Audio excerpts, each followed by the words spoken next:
महिला नेता समाज सेविका सुधा जी प्रजापति, आप माइक्रोफोन पर पधारें और संक्षिप्त में अपने विचार रखें। जय श्री हरे माई की। सबसे पहले एक जयकारा सब आप लोगों के नाम, और आवाज जालोरी गेट तक जानी चाहिए। जब इतनी दूर दूर से यहाँ तक आके भीड़ इकट्ठी कर ही दी है, शक्ति प्रदर्शन कर ही दिया है, तो जालोरी गेट तक तो आवाज पहुंचाओ, जय हो प्रजापति समाज। खाना खा लिया भाई साहब, थोड़ा जुनून रखो। जब इतनी दूर से आए हो, जय हो प्रजापति समाज। मैं सुधा प्रजापति, मूल निवासी बीकानेर से, आपके जोधपुर की मैं बहू हूँ, आपकी बेटी हूँ। मैं एक ही बात कहना चाहूंगी कि जब भी कोई भाई बंधु, चाहे किसी भी पार्टी से हो, किसी भी संस्था से हो, किसी भी कार्यक्रम में अगर अगुवाई करे, क्रांतिवीर बने, तो उसका सहयोग करे, टांग ना खींचे। और जिनको मेरे से और नारायण भाई से ज्यादा दिक्कत है, जिनके घूमड़े हो रखे हैं ना, उनको दवाई लगानी मुझे आती है, मेरे सामने आ जाना, आज के आज ही आ जाओ, निपटारा कर दे। और नहीं तो फिर साथ दो समाज का। जब इलेक्शन का टाइम होता है तब मनमुटाव करते हो, जब इलेक्शन का टाइम होता है तब टांग खिंचाई करते हो, मनमुटाव करते हो, और इसी का फायदा दूसरी कास्ट ले जाती है। मूर्ख मत बनो।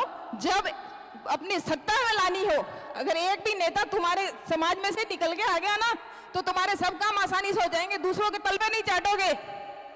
मैं औरत हूँ, 9 महीने एक बच्चे को कोख में रखा है, जन्म और मृत्यु को परे करके मैंने एक बच्चे को जन्म दिया है। आप लोग माँ की वजह से हो, अपने आप नहीं पैदा हो, इसलिए औरत की इज्जत करना सीखो। और उन समाज के जुमलेबाजों को मैं कहना चाहूंगी जो बंद कमरे में बैठ के मुजरा करते हैं, एक औरत के चरित्र पर अंगुली उठाते हैं, मेरे सामने आ गए तो उनका चरित्र उतारना मुझे आता है। मैं बंद कमरों में नहीं बोलती हूँ, मैं जनता में बोलती हूँ। इसलिए आप मुझे इज्जत दो, मैं आपको इज्जत दूंगी। आप मुझे साथ दो, मैं आपका साथ दूंगी। नारी शक्ति से बड़ी कोई ताकत नहीं है। और समाज की औरत अगर आगे आती है और आप लोग उसकी इज्जत उतारने में, उसको चरित्रहीन कहने में अपने आप को मर्द साबित करते हो, तो तुमसे ज्यादा निर्लज कोई नहीं हो सकता। वो शायद यहाँ आए नहीं है, पर मेरा वीडियो बना के उनको भेज देना। हिम्मत हो तो बीजेएस में मेरा रेजिडेंस है, मेरे से आके रूबरू हो जाना। और पवन जी भाई साहब ने शिक्षा के क्षेत्र की बात की थी। 2 दिन पहले मेरा जोधपुर में राज्य स्तरीय प्रतिभा सम्मान समारोह था। प्रजापति कुंभकार महासंघ राज्य स्तरीय प्रतिभा सम्मान समारोह, ये दूसरा था मेरा प्रयास, जिसमें मुझे रोकने की काफी कोशिश की गई। मैं इन जबड़ों से डरती रही हूँ, मैं अपना काम खुलेआम करती हूँ।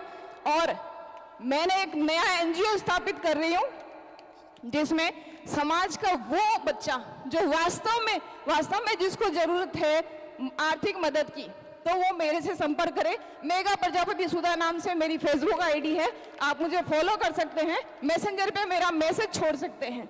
मैं हर संभव प्रयास करूंगी कि शिक्षा के क्षेत्र में उनकी मदद हो, क्योंकि मुझे लग रहा है कि कहीं ना कहीं अपने समाज में शिक्षा की कमी है, शिक्षा की कमी है। उसी वजह से एक औरत को तुम गलत ठहरा रहे हो, क्योंकि मैं बाहर निकली हूँ घर छोड़ के। मैं फिर उनको ललकारती हूँ जुमलेबाजों को जो मेरे पे अंगुली उठाते हैं। हिम्मत है तो एक बार सामने आके बता दे, उनका चरित्र उतारना मुझे आता है। एक आर्मी अफसर की बेटी हूं मैं, मेरे खून में है देश सेवा और समाज के प्रति समर्पण। मैं अपने 2 बच्चे, अपने माँ बाप, अपने सास ससुर को घर में छोड़ के अगर सेवा के लिए निकली हूं ना, तो तुम्हारी अंगुलियां देखने के लिए नहीं। इसलिए जय हो प्रजापति समाज। और आप सब भाइयों का कोटि कोटि आभार, धन्यवाद। जोधपुर में भी जयपुर में भी यही जुनून देखने को मिला था, जोधपुर में भी यही जुनून देखने को मिला है। आगे भी यही जोश और जुनून कायम रहे जब तक